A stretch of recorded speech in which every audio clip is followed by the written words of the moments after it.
It is not possible for you to live the improvement that the contrast has helped you to ask for if you are still justifying why you want the improvement. As you continue to beat the drum of why you need more money and how unfair it is that you don't have enough money and how irritated you are at those who do have plenty of money and how disappointed you are that you didn't inherit anything, as you beat the drum of these feelings of not enough money, the money that you have asked for that has amassed, and we want to tell you it is a veritable fortune, the money that you have amassed in your vibrational escrow, wonderful words, in your vibrational escrow, you are not letting come to you and you're not letting yourself go to them because the active vibration within you is not enough, not enough, not enough, not enough.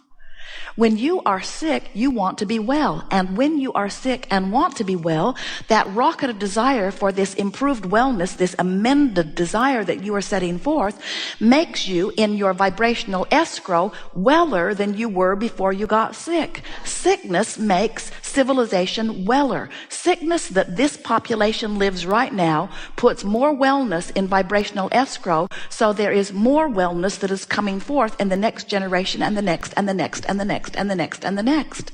That's why at your time of birth you are hardier.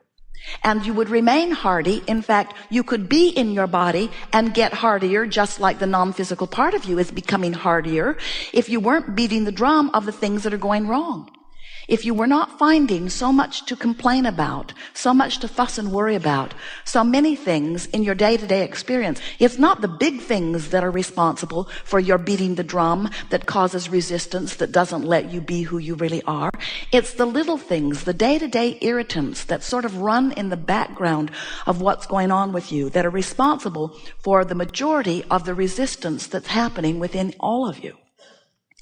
So here is the big picture. So from non-physical, you come forth into physical, and you explore contrast and give birth to new desires. And the non-physical part of you doesn't just answer what you're asking for. It literally becomes the vibrational essence of what you're asking for. Now, when we say this to you, mostly it doesn't seem to be that meaningful to you. But if you were remembering the creation of the planet, if you were understanding the creation of worlds, if you were understanding that everything that exists in what you call real life manifestation was always, every time, thought that was contemplated upon first, then you would be ecstatic at understanding there is a vibrational escrow that has been amassed for you that is literally pre-paving your future experience. And you would not be bored with the idea of it just because it's not something that you can take to the bank or take to the store and spend or get on and ride somewhere. You would be thrilled with it because you would understand that the vibrational essence of what you're asking for is the pre-paving of what comes next for you. And once it is in your vibrational escrow, the creation has been created. 99.99% of everything is created vibrationally before you even begin to get a glimpse of the energy of it. And if you could see what we see in your vibrational escrow, you would feel more excited and proud about the life that you've been living, about the contrast that you've been sifting through, and about what you have created. Now, there's a big question. You've created it, you've expanded, you'd become it in the largest sense of the word. So as you've given birth to this amended you have literally become this vibrational essence. And the question that this gathering wants to answer is, are you keeping up with you? Are you moving in the direction of you? Are you letting yourself in your human form become this expanded version of you that this human form has set into motion? And if the answer is yes, then you say on a regular basis, I feel great. I am so happy. You say, isn't that beautiful? You say, isn't this wonderful? The emotions that are running through you like a constant sort of recording are wonderful, good feeling emotions when you are keeping up with you. But if you are feeling ornery, if you are irritated at this and that and the other, if you're overwhelmed or tired, if you're afraid, if you are feeling depressed, if you are feeling anger, if you are feeling any of those negative emotions, that means to some degree, depending upon how bad those emotions feel, to some degree, you're not keeping up with who you have become. And the only reason you ever feel negative emotion is because you're not keeping up with who you have become. You think, oh no, Abraham, I'm negative because I don't have any money. That's what we just said. You're not keeping up with who you have become. Oh no, Abraham, you're wrong. I'm not negative because I'm not keeping up with who I've become. I'm negative because my lover left me. That's what we said. You're not keeping up with who you have become. Because when your lover left, you set forth a powerful rocket of desire for the perfect relationship. And it is already become in your vibrational escrow. But in your loneliness, in your defensiveness, in your determination to be a victim, in your beating the drum that continues the thoughts that continue to feel bad, you continue to hold yourself in vibrational difference to your vibrational escrow where everything that you want is. So now, think about law of attraction. Many of you have been talking about it a great deal. You're coming to understand that you get what you think about, whether you want it or not. That when you think about something, you activate the vibration of it, and law of attraction responds. Law of attraction is responding to everything. Everything that is physical, everything that is non-physical. Law of attraction is responding to the vibrational basis, which is the basis of everything that is. So law of attraction is responding to this source energy part of you. And oh, what a current that creates. Do you understand that when you are the sort of satellite that is beamed out from this powerful energy of well-being, that this powerful energy that is really you is always summoning you to the furthest, most leading edge part of it? In other words, this is the way it is. From non-physical, you came forth into this physical body.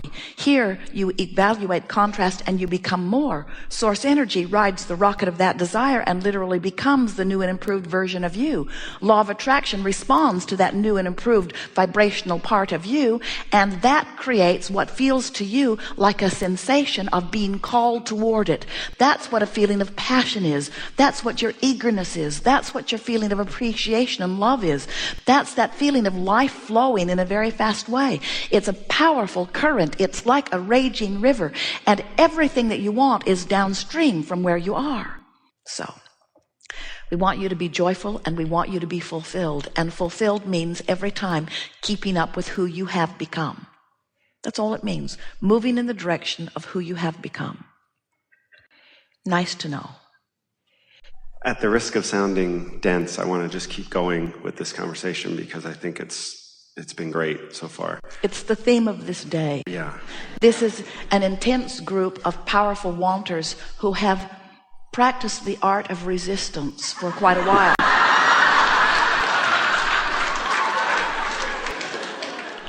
So over lunch, my wife and I were talking about how this works. So in what I'm wanting, it seems to me that the small irritations that I have in my life cumulatively are much more detrimental to me than the large things I'm trying to accomplish or manifest. So good way of saying it, except we wouldn't say cumulatively as if they're piling up into something bigger. We would say consistently as they hold me consistently out of alignment. And there's a difference. Okay. So in a situation like that, where I have something that would be a small irritation, an irritation that in my estimation would last 10 seconds or less, somebody tailgating me or those types of things where it's fairly quick. At that moment, is it in my best interest to do the best I can to feel good about that? Making statements like maybe this person's needs to get somewhere very quickly, whatever I can do to help that. Whatever it is. 10 seconds, not a problem. 17, a problem. Because it will attract more. Under 17 seconds, there's no punch to it. But once it hits that 17-second mark, then law of attraction kicks in exponentially. So in a situation like that, where it's irritation, is there any benefit to me, or is it necessary for me to do some of the process you talked about earlier, which is trying to find an emotional feeling that replaces irritation with something more appropriate to the scale? We like the direction you're going here. The reason that we're talking about these manifestations that have information in them is because most people have had these irritations, and they haven't been doing the work that you're proposing that you will do. So it ends up in a manifestation that now they've got the manifestation, and now they're really negatively focused because of the manifestation.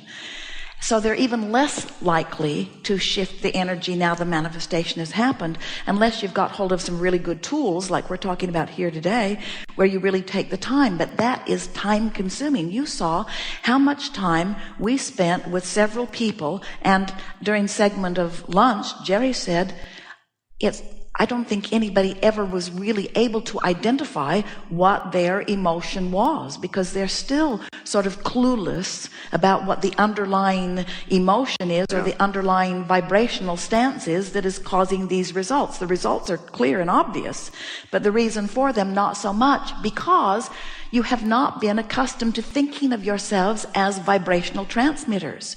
Exactly. You think of yourself as action-oriented. You think of yourself as effective, as good communicators, at good action people. You know how fast you type. You know how fast you drive. You know how fast you walk. You know how many miles you can run in an hour. In other words, you have equated yourself or described yourself through action for so much longer than you have been defining yourself through emotion or through vibration, that we know it feels awkward at first. But someone like you who has been listening for a while and really understands vibration, if someone is tailgating you and you feel irritation about it, and you notice your irritation even before you say something about it, or you say something about it and recognize that you're feeling irritation, the quickest way to get to a improved vibration about that is to say, how is the source within me looking at this situation?